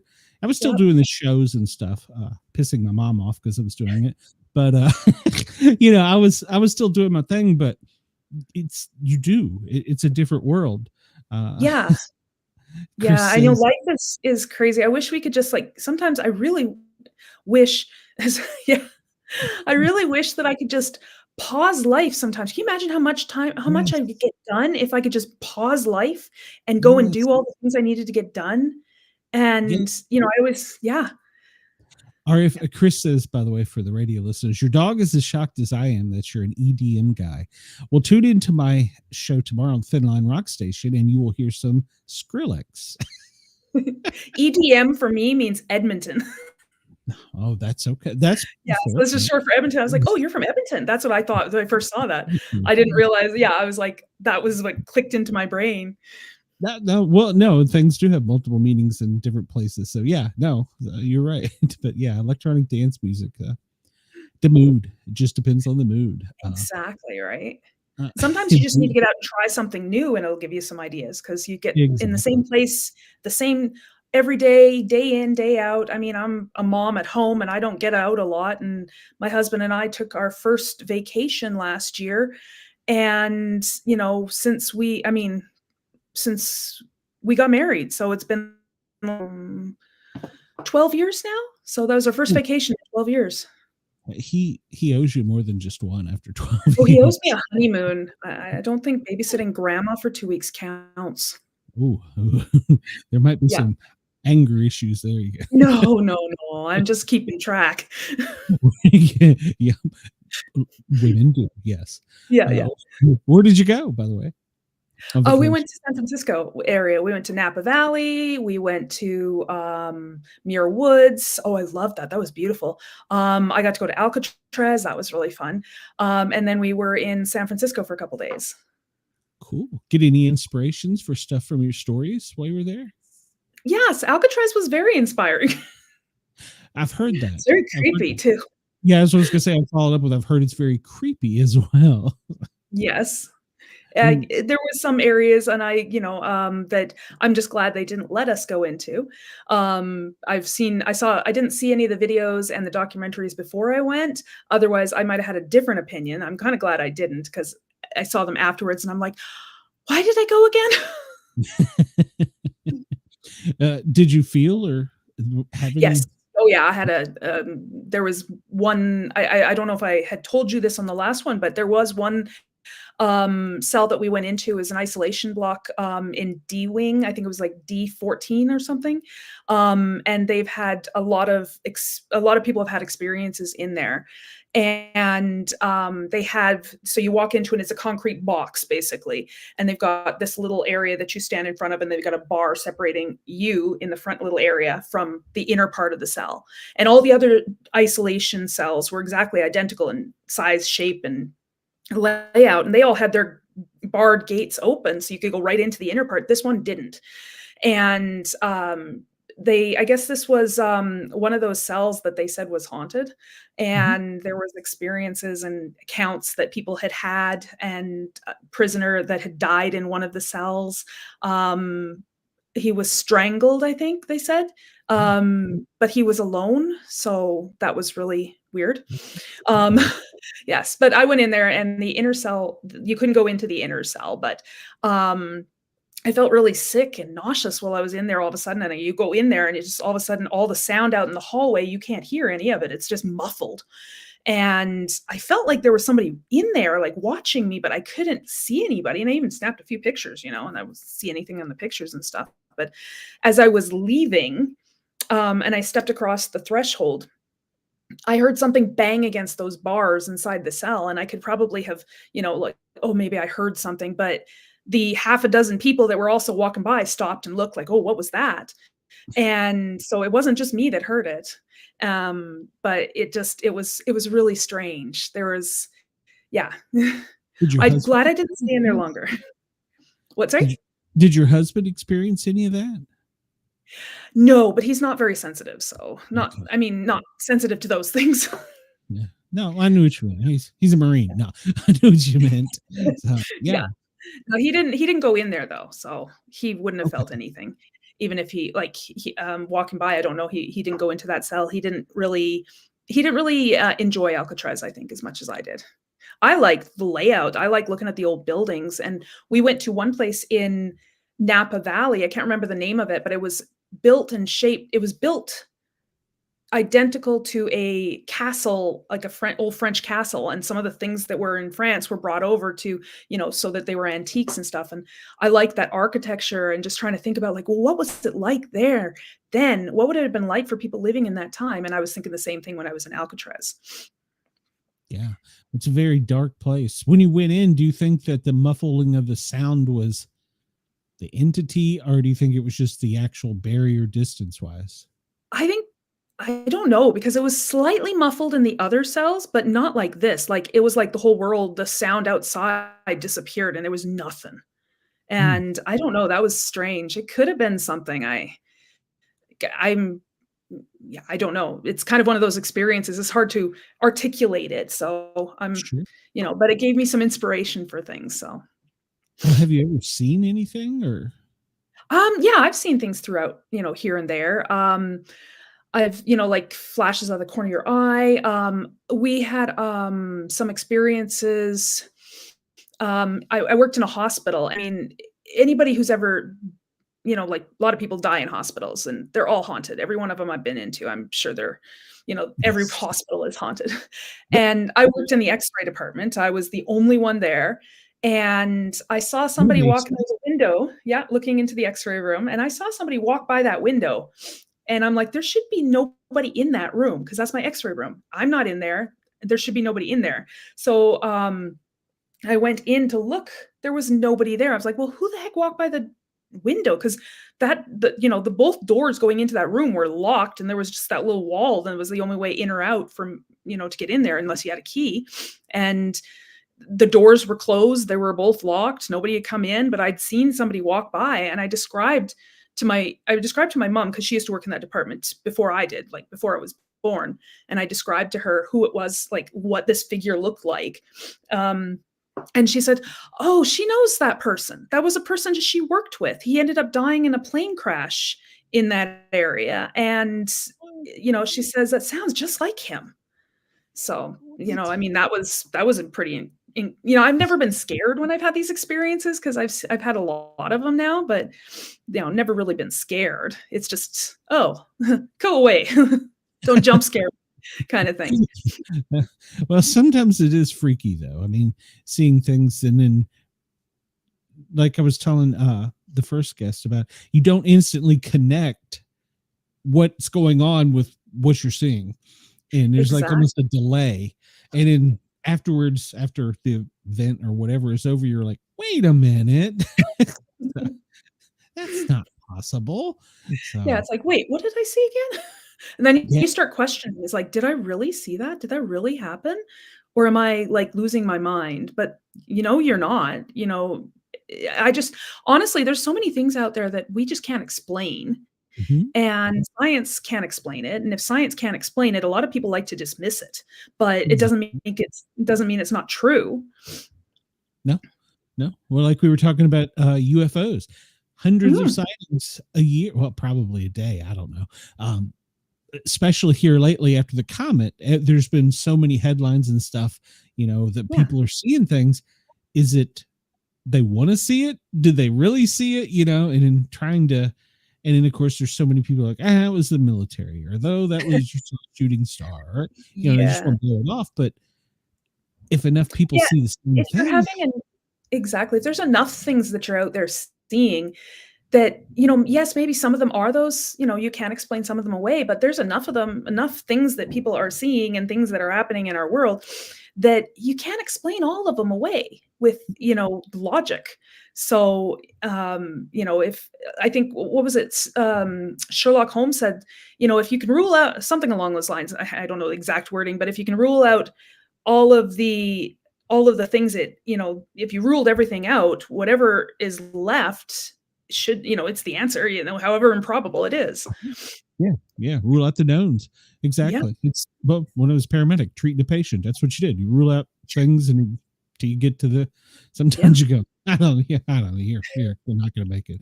We'll get you to the hospital. Oh, Band-Aid. Here, you'll be all right. Yeah. Have you ever had any type of UFO experience? I did once, and I just sort of shrugged it off like, okay. But I was also very young at the time, and it was late at night, and I was coming home from a movie, and I got out of my car, and I stopped in the driveway, and I looked up, and there was this white, it was like a star in the sky. That's all I saw. And it was just zipping around like crazy, doing zigzags up there. And I was like, well, that's not a star. I'm pretty sure that's not a space station. Don't think any planes or helicopters move like that. So I think that may be something else. Okay, I'm going to bed. That was kind of as far as I got with that. And then I thought about the next day. I was like, yeah, I should have grabbed my camera. I should grab my phone or something. Well, not that it's easy to videotape a star. So, yeah. But you would have it for you. That's the thing. Yeah, that's true. Yeah. But I mean, like, I remember it. I remember where I was. I remember what I was doing. I remember what I was thinking.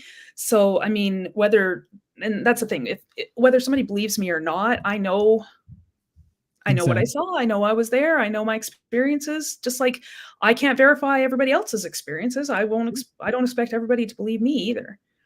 Yeah. I tell people, I believe in Bigfoot. Yeah. I've had experiences. It's not my job to prove to you that it's real. I know it's real. Now, if you want to see it, I can tell you some good ways to do it. I can tell you a lot of things. So. I lived up in the northern BC area. It was a lot of trees and stuff, and there were a lot of sounds that we would hear that just did not sound like regular animals. And I had dogs, and the dogs were scared to go outside. So I'm like, well, I'm certainly not going out there. The dogs are scared to go outside. So, but there were some sounds that just did not sound like animals. But they weren't like machinery or anything. It's just really weird sounds. And yeah, I can't explain what they were. Oh, no. Well, I mean, even the U.S., you look at it at night, one of the satellite pictures, middle of the country is almost completely Yeah. dark. So we Yeah. haven't even explored where we're at. You know what I'm saying? Yeah. So, yeah. Chris says there have been ancient carvings on walls with what look like UFO. Those people didn't take the time to carve like fake stuff onto walls just to prank us centuries later. It's very Yeah. true.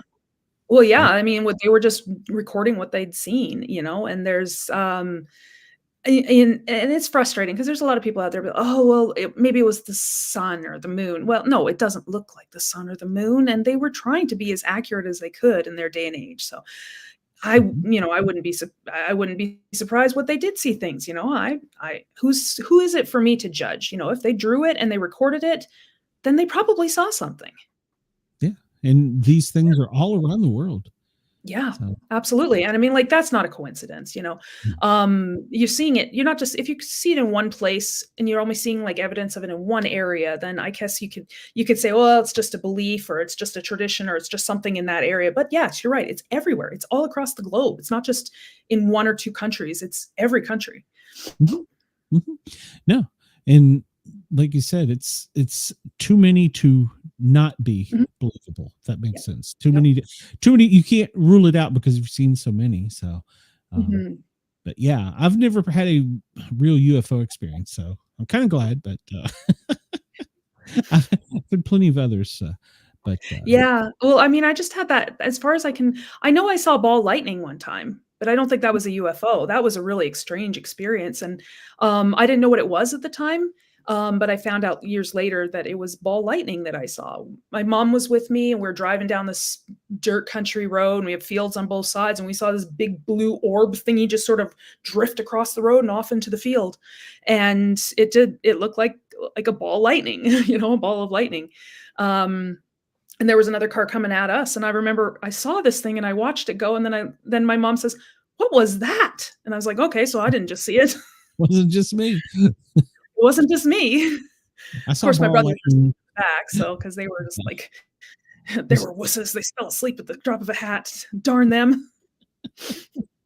I saw something that was like you were describing ball lightning, except it was in my Mhm. bedroom when I was a kid growing up. It Oh, came that up was the yeah, stairs and into my bedroom. Yeah, yeah. So cool. no, I had a no, it balloon wasn't. follow me down the hall, but I don't think that was quite the same thing. I had a balloon once follow me down the hall from one end of our house down the hall, had to go down and in up through the door frame, and then it stopped at the foot of my bed, and, that was a little creepy. Just say, did you hear any of that creepy music from like the horror movies? No, but I was like, "Why is this balloon follow" it literally followed me into my bedroom, but it was, like, a few days before that I was walking down this is when my oldest was, like, 2 years old, and I had his hand, and I'm walking down the hall, and get about halfway down the hall, he's like, "No, no, no," and he pulls out of my hand, runs back, and I'm sitting there going, "No, I should run back maybe." I don't know what he saw, but he looked scared. What do you think the kids are more open to it because they don't know? I think some kids are more sensitive, and my older one was definitely like me, where he was a lot more sensitive to things. He used to tell me at night that there was a dark man in his bedroom, and I mean, I for the first bit, I chalked it up to dreams, but then I saw him one time I saw him on the little video camera thing, and he sat up and he was terrified. I knew he wasn't dreaming. So, but then there was one time when I walked in and I saw a dark figure zip across the room and through the door to the closet and then checked that closet. There was nobody there. But, I was seeing things too. So it wasn't, I wasn't really dismissing it that much. We got our house staged after that. Oh, okay. So it was okay. So it wasn't like an old house or anything. No, it was a new house, and we were the first owners. We built from the ground up. I mean, it's the house that we're in. We built from the ground up. I had the lady that came and did the saging. She said that she'd had to sage at least a dozen houses in our neighborhood, and ours is a new neighborhood. And she said it was something tied with the land. And she didn't want to tell me too much about it because she says it's best not to dwell on it. But there was another area in our town that she's also had to do a lot of saging in as well. Wow, that's Yeah. interesting. So she'd Yeah. had enough people in one area to where she Yeah, kind of yeah. knew what it And she was. says it's, like, in this one little neighborhood. So, And you never Yeah, went we and got really clean houses apparently now. We got a lot of clean houses. you never went and looked at a curiosity? Out of what she was talking about, she wouldn't give me enough information. I couldn't tell. Yeah. Okay. Yeah. See, that would have been me. I'd have been like, no. You're not leaving Yeah. until you tell me more. Yeah, no, she said it's best not to dwell, because if you dwell, then they can come back. That's true. That's true. She's closing the door that was kind of Yes, left so you're open. inviting them in. Yeah. But our house was a lot cleaner. It was a lot lighter after that, and then oddly enough, I started having more experiences, but they were not the same. They were different. Were they still scary-ish? Oh no, not really. I mean, like I said, few times have I ever been scared. I know that we had some, and it wasn't even necessarily sightings or things that you were seeing. It was just strange things happening. Like our shower door exploded. And then 2 weeks later, my crock pot lid exploded. What? And then I think it was a month later, my husband dropped something on the counter about 6 inches from my phone, and my screen on my phone shattered. It didn't hit my phone, but there was lots of things like that happening. Just seeing lots of things out of the corner of the eye, things falling off shelves, things moving into a different room. Like, where's my glasses? I put them right here, but now they're in the kitchen on the counter. I didn't put them there. Nobody moved them. The kids were too little to reach them. Just too many of those things happening. Wow. And your husband, did he see or experience these things? No, like I said, he's not as sensitive to those kind of things. I've always kind of been more sensitive to those things. We've had a lot of haunted houses that we've lived in. So yeah, I kind of grew up with that, and it wasn't never too scary for me. But some of those experiences were a little like, I don't like the jump scares. So they felt more like jump scares. Okay. Your husband now, when you tell him something, he just rolls his eyes. He's like, yeah, okay. No, he believes me. He just wishes kind of that he would experience some things too. Be careful what you ask for. Yes. Yes, I've fallen into that trap a few times. Yeah. You don't know what you'll get. So Chris says, I would be dwelling on all of that. But some people are that inquisitive. And then that's when you bring it back, and now it knows you got a connection and you want more, and it can get weird quick. That's why I write stories. Yeah. I just put them in there. Your characters come to life walking down the hall. You're like, no, not today, Satan. Oh goodness, I think my characters might strangle me if they ever met me for all the crap I put them through. Somebody asked me once, it's like, am I my character? And I was like, no. I do put elements of myself into my characters. I think it's impossible not to. Sure. Well, it's your release. You said earlier it was your release, your way out. So. Yeah, it's my escape from reality, Yeah, can't beat the dog, you'll go start a war. So. Yeah, exactly. Yeah, triumph in my novels instead of real life isn't as predictable, but stories can be, especially when you're the one writing them. I used to jokingly say in real life. So. Yeah, exactly. I used to jokingly say that writing satisfied my God complex. That's true. Didn't somebody write a book, an author, about their characters came to life and came after them? Yes, I think this has been done a couple times. Okay, all right. So, because we were talking about, I think it was Misery by Stephen King. Yes. And the only reason I know that is because I just bought that book. Okay. Yeah, I was thinking, I haven't read that in a long time. I was thinking, I know there's a book. Do you do a lot of reading, by the way? I never used to. I wrote because I couldn't find anything to spark joy, so to speak. But since I've been doing book signings and reaching out to my fans and stuff, a lot of people are recommending books to me. And I had to buy 3 bookcases because now I've got a huge to be read list. It sort of exploded. Gross, yeah. I don't find time to read, but I listen to other people's shows. I don't understand it. Yeah, it's kind of like, for me, it's kind of just like relaxing at the end of the day. If with the blue screen and stuff, I can't write right up to bedtime or I won't sleep. It just ruins my night. So I shift at a certain time when I'm starting to get ready for bed, and I'll read. That's when I open the book, because there's no blue lights with those. I don't do the Kindle or the Kobo because I like that sensory, like holding a book. My autistic brain is happy to hold a book. Well, Mrs. Sportcat's like, you got one thing there full, and from people sending me books and stuff I've got piled on the bed, and there's some behind. Yeah, She's, yeah. she's like, "You're gonna read that?" I said, "Yeah, we'll go on vacation. I'll do it." Well, I do know if I read a book and I don't like it, it does not stay on my shelf. I will consign it or donate it or what, but yeah, Yes. there's a couple that have not stayed on my shelf.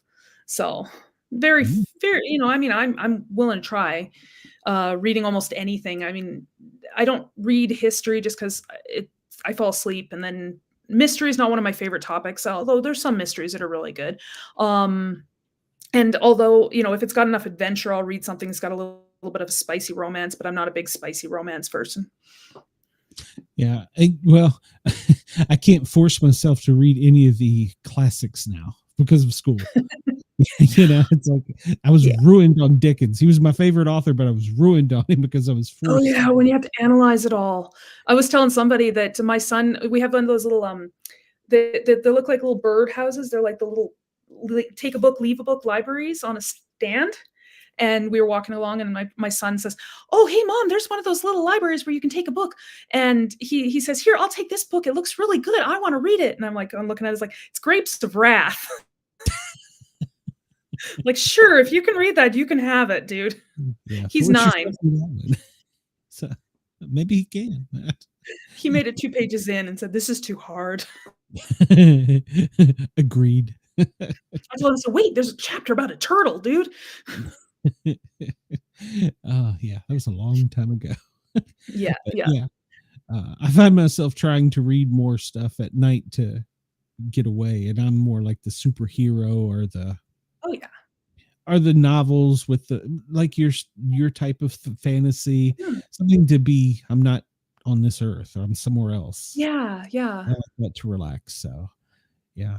Yeah, Now I'm dreaming, trying because that's why I like to. the fantasy genre, is that you can pull elements from all the genres, and you could write like a dark fantasy or a fantasy horror or fantasy thriller or fantasy adventure, and you can pull from all the different genres, and you're not limited. You can do anything you want. Sci-fi and fantasy are very similar in those regards. Have you ever had a book draw you in so much that you dream about it and it almost creeps you out because you feel like you were in the next chapter or something? I just read a book recently, that was very much, I didn't know I didn't expect it to be as good as it was, and it was The Devils by Joe Abercrombie. I think I butchered his name, I'm sure. But I also remember reading, Anne of Green Gables when I was a kid, and I was so bummed to learn that she wasn't a real person. I was like, "I wanna meet her." No, she doesn't exist. Darn. I did cry though when I was reading, Where the Red Fern Grows. I did bawl my eyes out when the dog died. Sure. Spoiler alert. Yeah. Yeah. I'm pretty sure most of my average listeners read it. So. Yeah. Yeah, So, those are the books that you remember when they touch you, like, emotionally, and you, like, like, when the author is pouring their emotions into the books. Those are the ones that you remember. well, we had a teacher that would put us in eras, different times, and Oh, yeah. we get stuck East Tennessee. We get stuck in the Little House in the Prairie series, and you would be surprised how much there is in those. I don't know if you've Yes. ever read them, but going back and looking at it, and then seeing the TV show growing up, I'm like, it wasn't nothing like the book. No, no, no, the books are always better. I mean, I have a lot of people say, "Well, can you imagine your books as, like, would you love to make your books into a movie or a TV series?" I said, if somebody wanted to do that, I wouldn't balk at it, but, in all honesty, when I'm writing it, I see it up here, and I don't have to pay for those special effects. That's true. So, I mean, they can't recreate those no matter how much digital technology we have. So the books are always, I don't think about them as books with words on a page. They're adventures in writing. You immerse yourselves in them, and once you can start seeing it happening, and you're reading it just for an enjoyment and stuff, that just, school just ruins that when they're analyzing it all. It's awful.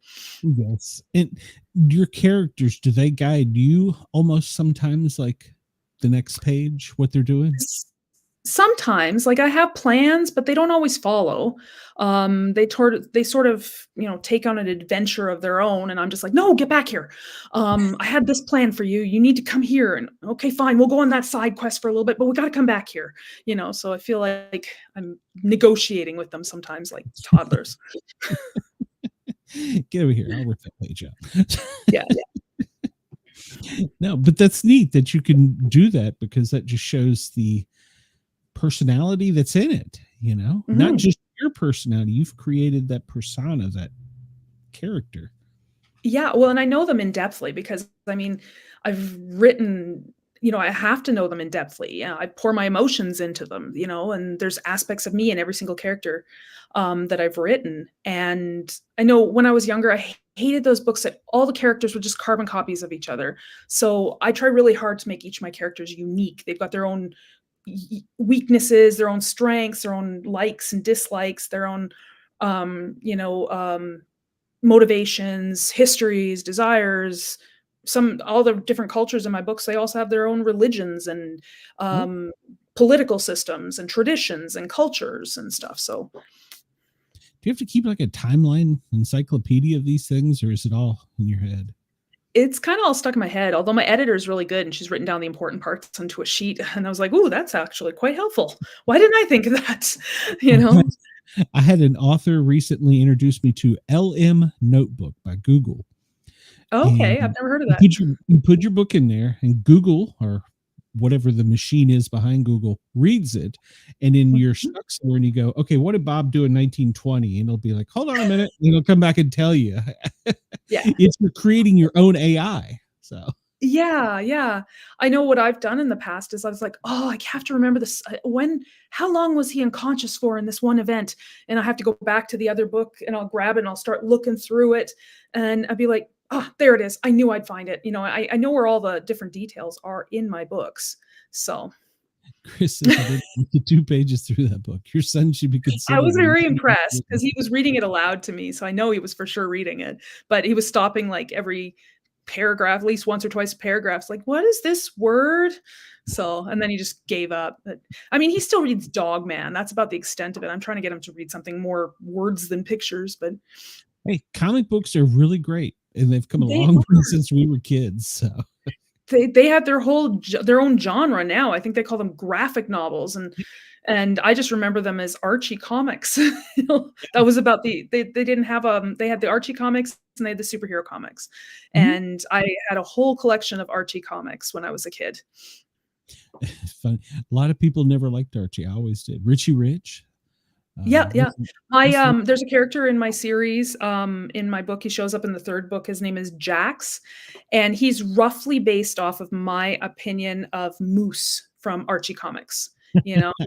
The okay. act first, think later, but he matures as we go through the series, so he changes, and he's Jocular, yeah, that jocular way. yeah, yeah. Yeah, he's this big, but he's like a teddy bear as well. Uh, so how many books? Well, how long does it take you to write a book? So rough draft, somewhere anywhere between depends on how much of a role I'm on, 2 weeks to 4 months. My Oh, 2nd wow. book, I was on a big role, and I wrote it in 2.5 weeks, but that's not typical. It's usually somewhere between 2 and 4 months, but editing takes longer than that. You hate your editor? No, no, I don't hate her. No. You said that so passionately. No, no, listen. I've had a No. few editors. I had a hard time with finding a good editor. My first editor was not an editor, or at least he wasn't. I don't know. I didn't know the process either. And then my second editor took a year, and we weren't quite done with the first book, so I fired him. My third editor was awesome, but she died. So my fourth editor was a journalist, but she hadn't done fiction work, and it wasn't, I thought it was good, but apparently it wasn't. I had my mom look at it at one point, and now the editor that I have now is a certified editor, and she's done some fiction work now. So I think it would also help. Like I couldn't be an editor. I'm not smart enough, but if I was, I wouldn't want to be an editor on something like historical novels. No, I'm sure they can say yes or no, you know? Yeah, I would. You'd have to have your own genre because then your bias could Yeah. kill somebody's And work. I know every single editor I've worked with has their own bias about certain words. I know one of my editors really didn't like swear words. And I'm like, it's a young adult novel. I have to have some swear words in there. I'm sorry. You know, I will cut a chase and I won't use the F one, you know. I will like meet you halfway, you know, but No sex scenes. We're good there. So. there's no, I don't write those. You know, there's romance. There's just no boudoir scenes. Yeah, no, I think Unless they're having a sword battle or a magical fight in the bedroom, there's nothing going on. Well, that's a whole different genre. Yeah. Not my genres. I had an author say their peppers to the spiciness is how they rate them when they're, I guess, when the authors are all talking. So, Okay. Yeah, no, I heard about it. Like, I don't know where, and I don't even know where to find it, but I heard that there's a spice rating, yeah, you know, like how spicy something is. And some of it is, you know, 50 Shades of Grey or beyond. And yeah, no, I won't. I want an adventure.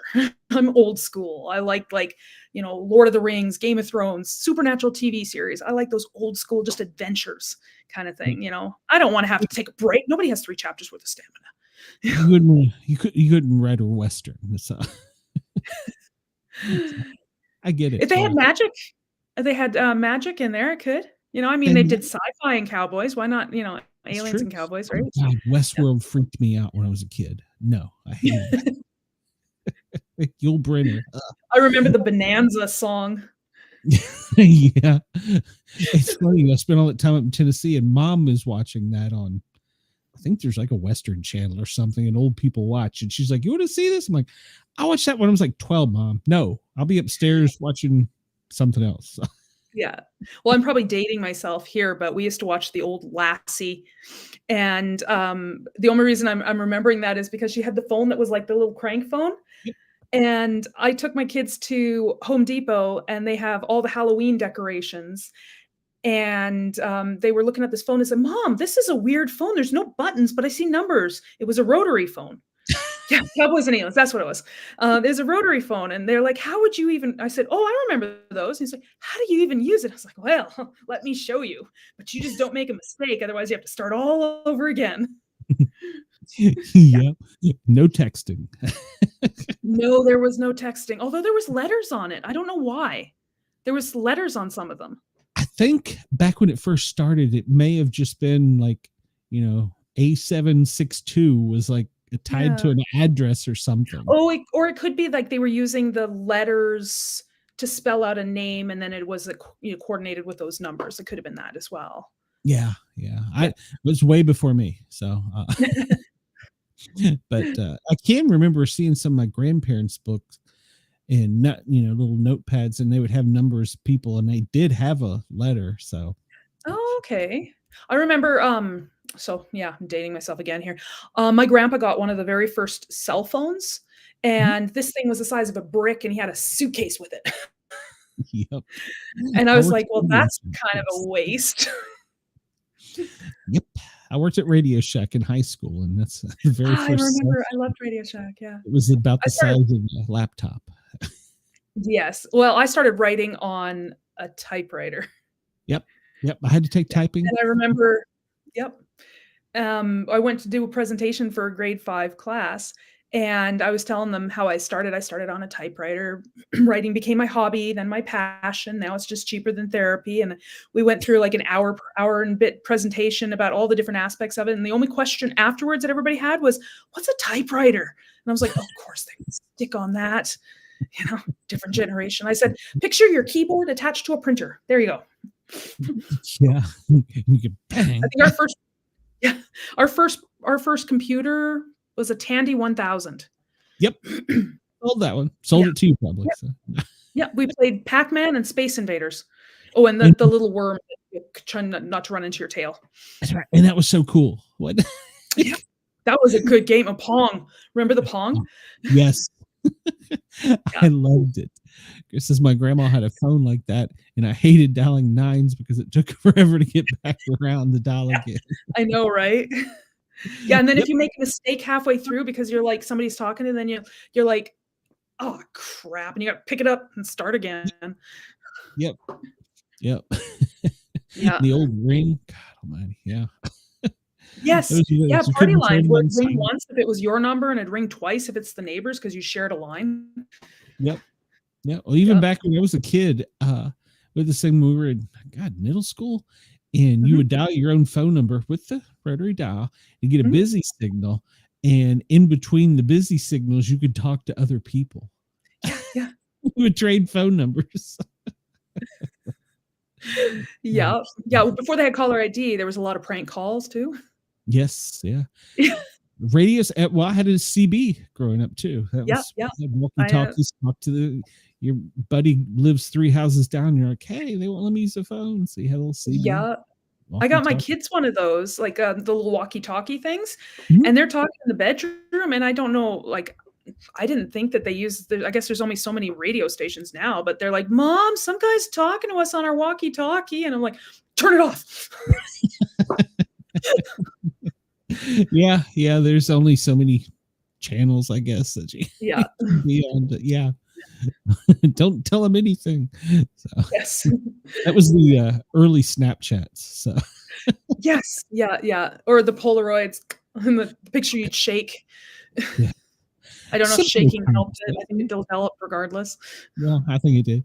Simpler Yeah. times, wasn't it? Do you miss Oh, those? it was so much simpler. Yeah. There was not the distraction or the sensory overload that there is. Yes, that is true. Because Yeah, unless you had very noisy brothers, then, you know, I was an only child. or 4 of them. Yeah, I was an only child, so I didn't have that. But Oh, now lucky. you can get sensory overload so easily. And my Yeah. grandson, he's 4, and he's got the TV on. He's got his little pad. Mhm. And he's talking in the conversation, and he knows what's going on the TV and the pad. And I'm like, Multitasking. yeah, I was your age, boy. So Yeah, when I was your age, there was no remote control. Then grandpa kick you with his foot. Turn the channel. Hold those 3 rabbit ears. 3 channels. So the president was on, we were screwed. So Yeah. Yeah, we had like 3 channels, and like one of them was like World Vision, one of them was news, and I think one of them was always commercials. I don't know why. yep. So yeah. Yeah. I do The miss hockey those days, but sometimes you think, man, what the hell did I do? You know? Yeah, like before internet, it's like I had to remember stuff. Darn it. And now you just, like I said, you put your book into the whatever Yeah. AI or whatever, and it reads it back to you. It's Yeah, weird. exactly. You can Yeah. even you can make a podcast now with that.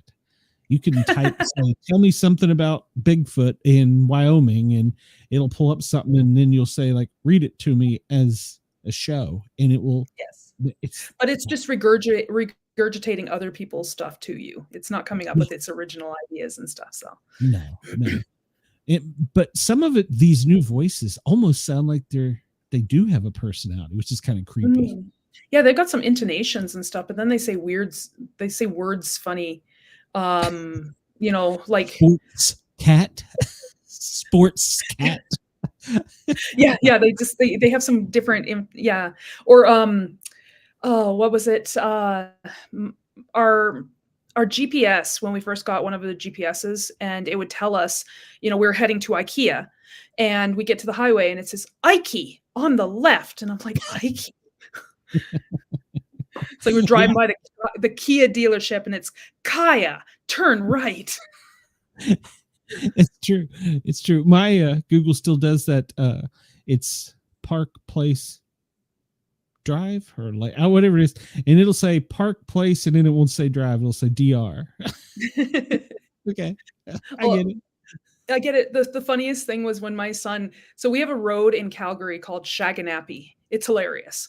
And I told my son, I was like, okay, we're going to turn on Shaganappy.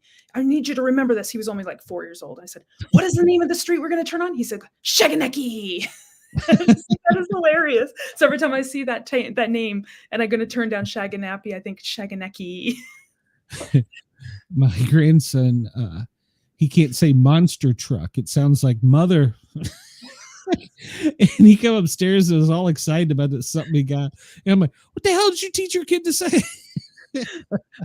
Yes, my son was, because he had a speech delay, but he was also early learning. Like, he was really young too. So he's sitting in his high chair, and he said, I swear, I thought he said the F word. And I said, no, you don't say that. That is a bad word. And then he looks at me and he tilts his head and he says, spoon? And I was like, oh my gosh, you were trying to say fork. Okay, I'm so sorry. He didn't say it for a very long time. Oh Lord, we have wandered so far, and I do enjoy talking to you because we get shiny and go places. Yeah. So I enjoy We get to having learn how on. my brain works. So no. Yeah, you've told state secrets now. So. Rotary Well, phones and Lassie. you're not that old. You're like 25, so you're all good. Oh, you're so sweet.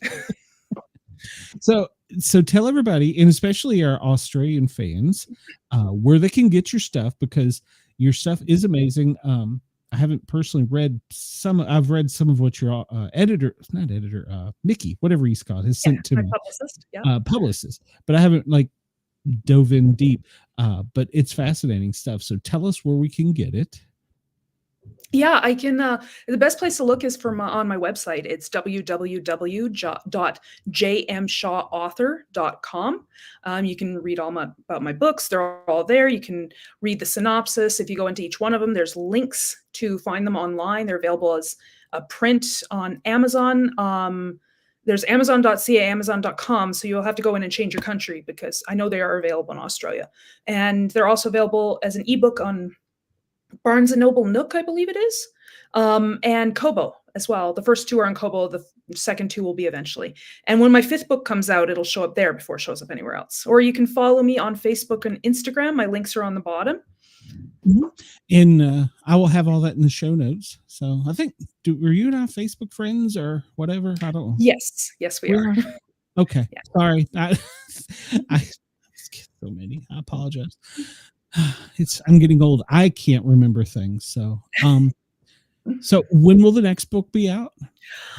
Oh, I was hoping it would be out next year. The earliest it would be out would be the end of next year. But it's more likely to be the early 2027.